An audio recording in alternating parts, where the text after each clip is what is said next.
The story begins in a time when the weight of laws was heavier than the stones of the empire, and punishment was not simply about justice, it was about fear, spectacle, and control. In an age where rulers saw themselves as gods and traditions were carved into society with an iron hand, even a single mistake could transform into a lifelong curse. This was a world where morality was dictated not by compassion but by power, and where mercy was often viewed as weakness. Among the many tales buried in history, few are as haunting as the one we are about to unravel, the account of a woman condemned not only by the crime she was accused of but by the very life she carried within her. Her fate was not determined by fairness or reason but by an ancient system of punishment designed to terrify all who witnessed it. Her name was whispered in fear, and her story was passed down in silence, for it revealed a face of justice that was crueler than cruelty itself. Imagine a society where the law does not stop at the individual but reaches into the womb, punishing not just the woman but the unborn child as well. That was the world this woman found herself trapped in. She was young, with her life just beginning to unfold, yet one accusation, one judgment, shattered everything. The rulers decreed that her punishment would be a death no one could forget. She was to be tied and left at the mercy of venomous snakes. But this was not simply a death sentence, it was theater, ritual, and terror blended into one. The punishment was carefully chosen not only to end her life but to instill horror in every soul who dared to watch. To the rulers, it was justice. To the people, it was warning. But to her, it was nothing short of an inescapable nightmare. The day of her sentencing was heavy with silence. Clouds seemed to hang lower, as if the heavens themselves were reluctant to witness what was about to unfold. Crowds gathered, not out of empathy, but out of curiosity and fear. They wanted to see, to confirm with their own eyes that the empire's grip was unbreakable, that no defiance would go unpunished.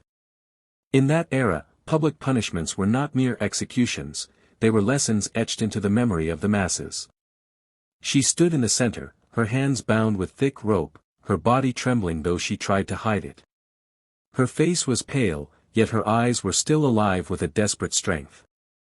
Beneath her loose garments, her belly swelled, a reminder that she was not one but two lives. Yet this reality meant nothing to the judges. To them, her pregnancy was irrelevant, for the crime demanded an example, and she was chosen as the vessel of that example. At the edge of the courtyard, a large wooden crate rested on the ground. The air buzzed with uneasy whispers as the lid was pried open, revealing a mass of writhing serpents, their scales glistening under the dim light. Some coiled tightly, others hissed, their forked tongues darting in and out as though tasting the fear that spread through the crowd. These were not ordinary snakes, they were chosen for their venom, for their ability to kill slowly, ensuring that the victim's suffering was drawn out before death would finally claim her. Her knees weakened when her eyes caught sight of them, yet she did not cry out. Not yet. Perhaps she still hoped for a miracle, for someone to step forward and challenge the sentence. But no one moved. Fear had gripped every soul present, freezing their compassion. They all knew that to protest was to risk sharing her fate. The guards moved with ruthless precision. They dragged her closer to the pit where the serpents writhed, her feet scraping against the stone ground. The sound of rope tightening around her wrists echoed, mingling with the sinister hissing of the creatures waiting for her. The crowd leaned forward, unable to look away, though many wished they could. What they were about to see was not an act of justice, it was the raw, unfiltered cruelty of power disguised as law. Her breathing grew rapid, chest rising and falling in sharp bursts. She glanced upward at the sky, as though begging for divine intervention, but the heavens remained silent. Then, with a harsh shove, she was forced to the ground. The serpents stirred at the sudden movement, their bodies twisting and striking against the wooden walls of their container. One by one, they were released into the space where she lay. At first, they slithered slowly, their tongues flickering as they searched for warmth, for life, for prey. She tried to pull back, her body pressing against the cold stone floor, but there was no escape. The ropes cut into her skin, binding her completely. Her lips parted as if to scream, but the sound caught in her throat. The crowd gasped as the first snake touched her ankle, its scales sliding against her skin like icy fire. She flinched, her body convulsing in terror, yet the creature only coiled lazily before moving upward. Another brushed past her hand, its tongue flicking dangerously close to her face. The people watching shifted uneasily, torn between horror and the grotesque fascination that such spectacles inspired. And then, it began. A sharp cry rang out as one serpent sank its fangs into her arm. Her body jerked violently, her eyes wide with pain. The venom surged through her veins, burning, paralyzing, consuming. Another snake followed, striking at her leg. Soon, the hissing blended with her gasps, the sound of death creeping closer with each bite. Yet even as she writhed, her hands clenching, her eyes did not lose their fire. She looked toward the crowd, toward the judges who had decreed her fate, and in her gaze was not only agony but defiance. She would not give them the satisfaction of seeing her spirit break. If she was to die, she would die resisting. But the cruelty of the punishment was that it was not quick. Snake venom did not end life in an instant. It spread slowly, twisting the body with unbearable suffering. She felt her limbs grow heavy, her vision blur, her breath shortens. Still, the serpents continued, each bite another nail in the coffin of her existence. The spectators could no longer remain silent. Some wept quietly, others turned their heads away, but none dared to intervene. For this was the design of the law, to transform pain into a performance, to turn the end of a life into a lesson carved deep into the collective memory of a people. By the time her body finally slumped against the stone, her breathing shallow and uneven, the snakes had done their work. Yet the silence that followed was not triumph, it was horror. Even the harshest hearts in the crowd could not deny the brutality they had just witnessed. What was this if not cruelty wearing the mask of justice? And so, her story became more than just the account of a single woman. It became a symbol of how far humanity could fall when law is stripped of compassion and punishment is used not to correct but to destroy. She was gone, yet her suffering lingered, echoing in the minds of all who watched. For some, it was a reminder never to cross the empire. For others, it was a nightmare they would carry forever. The question remains, was this justice, or was it barbarity hiding behind the word? To this day, her story asks us to look deeper, to question the systems we obey, and to wonder how easily justice can become cruelty when guided by fear rather than humanity. The courtyard had emptied, but the silence it left behind was louder than the cries that once echoed there. The stones were stained with shadows of the event, and though the snakes had been taken away, the memory of their hissing lingered in the air. For the people who had witnessed the spectacle, walking away was not so simple. Their bodies left the square, but their minds carried the weight of what they had seen, as though each step was dragging chains of horror along with them. The rulers believed the punishment had served its purpose. To them, fear was power, and the greater the fear they instilled, the longer their grip would last. But in their arrogance, they did not realize that fear has two faces. It can make people obedient, yes, but it can also plant seeds of resentment, of doubt, of quiet rebellion. And as the image of that woman's suffering spread, whispered from one mouth to another, the empire was unknowingly building not only control but also cracks within its own walls. For days, the story traveled like wildfire. In marketplaces, whispers spread between traders as coins exchanged hands. In dark corners of taverns, men spoke in hushed voices, recounting every detail with grim fascination. Women, especially, repeated her story with tears in their eyes, for they saw in her not just a criminal but themselves. Her punishment had not ended with her, it had entered the veins of the people, becoming part of their collective soul. The rulers had intended to erase her existence, but instead, they immortalized her. The people no longer spoke of her crime, whatever it was mattered little now. What lived on was the injustice, the sheer cruelty of what had been done. Her image, bound and writhing as venom coursed through her veins, became a symbol not of law but of tyranny. And though no one dared to speak against the empire openly, in their hearts, the people began to ask questions they had never dared before. Children, too, were not spared from the whispers. They overheard fragments of conversation, piecing together stories from the fear in their parents' eyes. At night, they asked, why was she punished that way? Did she not have a child in her belly? And the parents, unable to explain, would silence them with trembling hands, knowing that even asking too many questions could draw suspicion. But the seeds had been sown. Questions, once planted, have a way of growing in silence until they bloom into defiance. The judges who had handed down the sentence returned to their chambers with straight faces, congratulating themselves on their firmness. Yet behind closed doors, even they were not entirely free of the woman's gaze. Her eyes, burning with pain and defiance, haunted their nights. When they tried to sleep, they saw her looking at them, as though asking, was this justice, or was it murder wrapped in the language of law? Some drank heavily to drown the visions, others buried themselves in rituals, but none could escape. The image of her suffering was carved too deeply into their minds. But perhaps the most haunting silence lay with the unborn child. History records the punishment of the mother, but what of the life that never had the chance to breathe? What crime had that child committed to deserve such an end? Some among the people began to whisper that the empire had not just punished a woman but had cursed itself by extinguishing an innocent soul. Superstitions began to grow, that the land would not prosper, that crops would fail, that sickness would rise as vengeance for the unborn. Whether true or not, belief spread faster than truth ever could, and soon the woman's story was tied not only to cruelty but to divine retribution. As weeks passed, the rulers grew restless. The punishment was supposed to instill fear, yet the silence it left was heavier than they had anticipated. The people obeyed, yes, but their obedience was hollow, lifeless. Markets were quieter, laughter faded, songs were sung in whispers.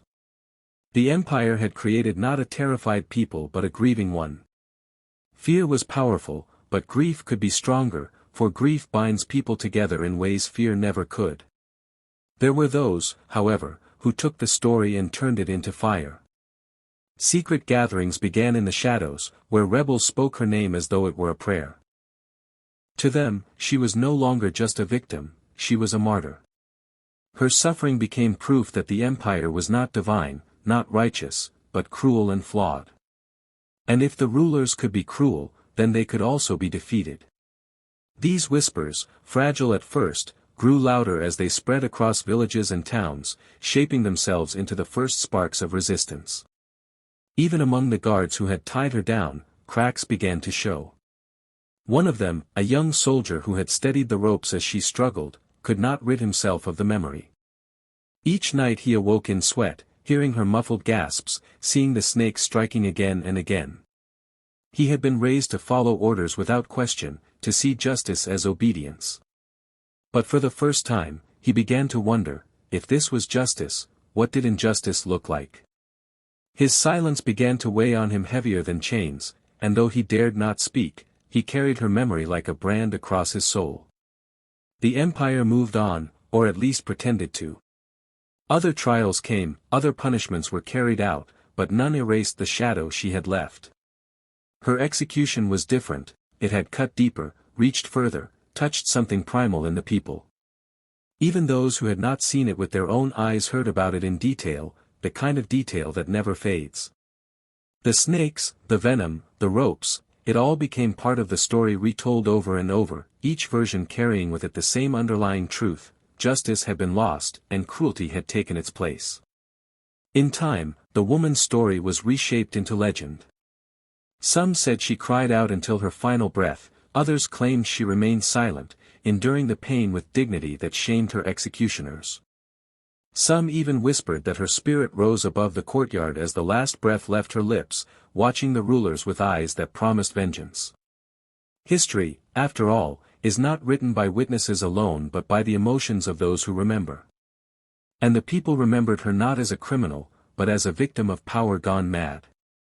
As the years stretched on, the punishment became more than a memory, it became a question passed down through generations. Parents told their children of her fate not to frighten them into obedience but to teach them about the cruelty of unchecked power. Philosophers spoke of her in secret writings, questioning whether any law could justify such horror. Priests invoked her memory in prayers, asking the heavens to deliver mercy where men had failed. And yet, the rulers themselves refused to acknowledge the story. To them, she was buried, erased, unspoken. But in trying to silence her, they only gave her more life. For every attempt to forget her name, the people clung to it tighter. Her punishment had ended her life, but it had also created a legacy far beyond what the rulers had intended.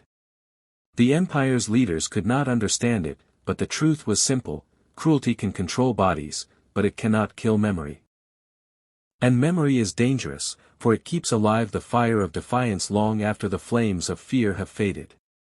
Her story lingered like smoke in the air, heavy, choking, impossible to disperse.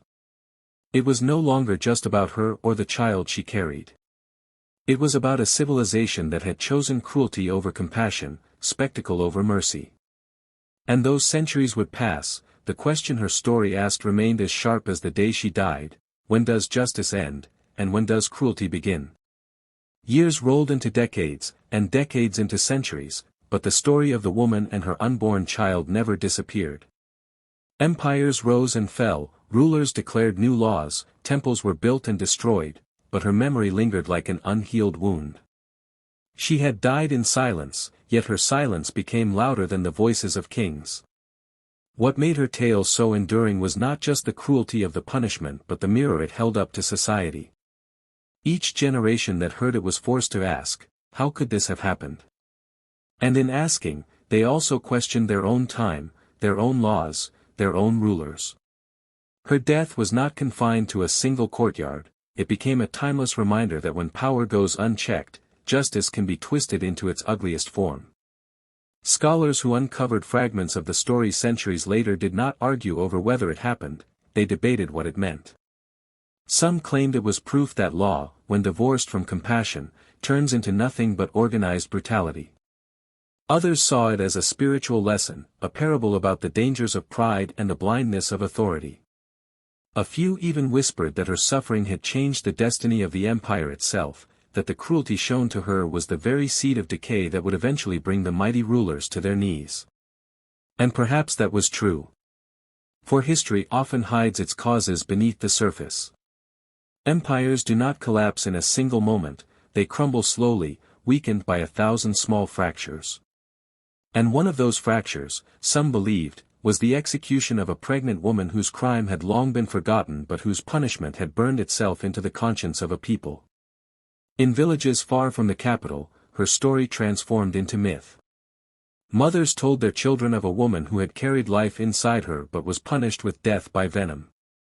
They spoke of how she endured, of how she looked into the eyes of her tormentors and refused to surrender her spirit. Some added details that blurred the line between truth and legend, that the snakes recoiled at the final moment, sensing innocence, that the heavens thundered in grief, that her spirit still wandered, searching for the justice denied to her. Whether myth or memory, the story lived on. And the questions it carried lived on with it. Could a society claim greatness if its laws were soaked in cruelty? Could rulers claim to be divine if their actions were more brutal than beasts? Could humanity ever progress if it repeated the same cycle of power and pain? Generations of thinkers wrestled with these questions.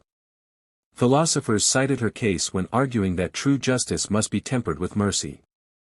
Poets wrote verses comparing her venom-filled death to the venom of tyranny that poisons nations.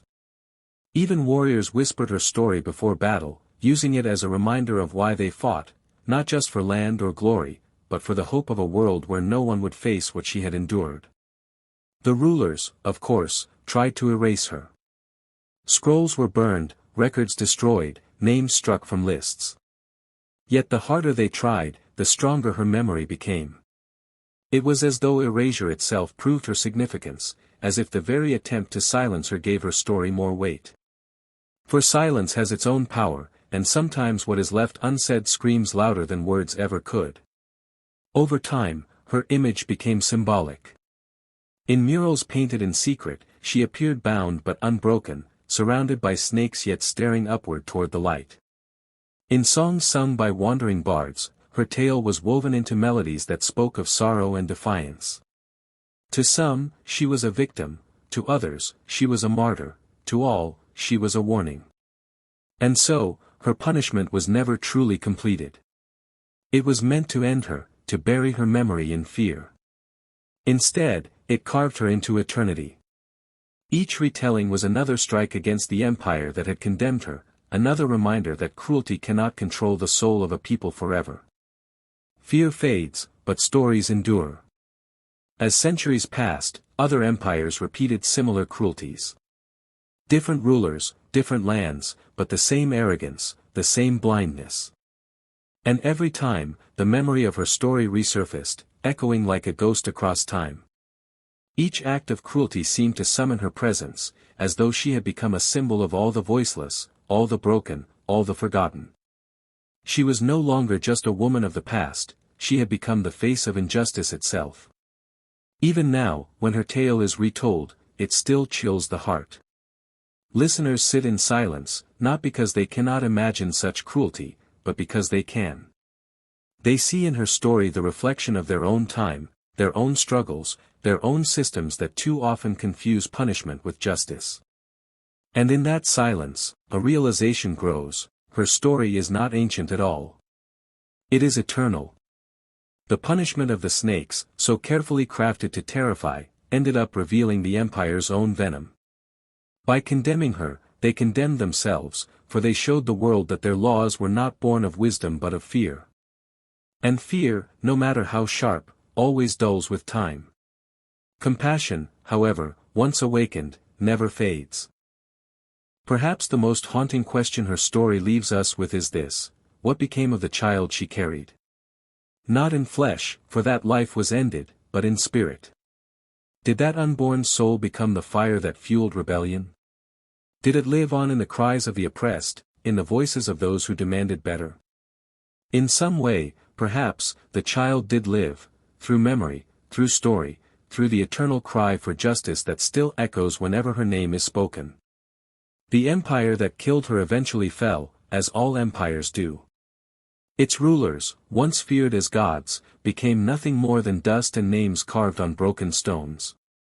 But she, nameless to history, faceless in records, remained. Her legacy outlasted theirs.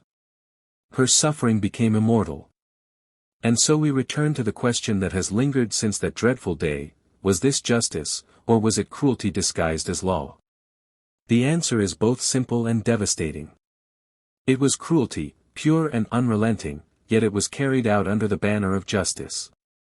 And that is the most dangerous cruelty of all, the kind that convinces itself it is righteous. Her story does not exist to entertain. It exists to warn. To remind us that laws are not always just, that authority is not always moral, that punishment can sometimes be the mask worn by power to hide its fear. And above all, it exists to remind us that the true measure of a society is not how it punishes, but how it shows mercy. The snakes are gone. The ropes are gone. The courtyard is gone. But the memory of what happened there still coils around us, still hisses in our ears, still asks us to choose: will we repeat the cruelty of the past, or will we finally learn that justice without compassion is no justice at all? And perhaps, in that choice, lies the only justice she was ever truly denied.